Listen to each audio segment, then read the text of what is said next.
முதல்ல நீங்கள் துதிக்கும் போது என்ன நடக்கும்னு சொல்கிறேன். கொஞ்ச நேரம் அமைதியாக உட்காந்து கண்ணை மூடி அப்படியே கர்த்தருடைய மகத்துவங்களை நினைச்சு அவரை நீங்கள் முதல்ல வாய் விட்டு துதிக்க ஆரம்பிச்சிங்க.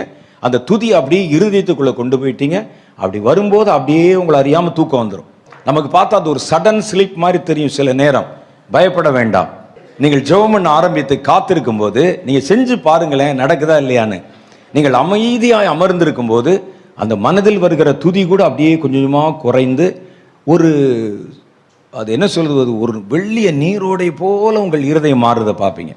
அப்படி இருக்கும்போது உள்ளுக்குள்ள ஒரு சத்தம், மெல்லிய சத்தம் கேட்கும். அமர்ந்த மெல்லிய சத்தம்.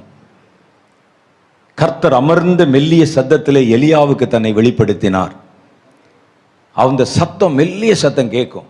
நீங்கள் அதை கூர்ந்து கேட்க ஆரம்பிக்கீங்களேன், ஒரு ஆள் பேசுகிற மாதிரியே கேட்கும்.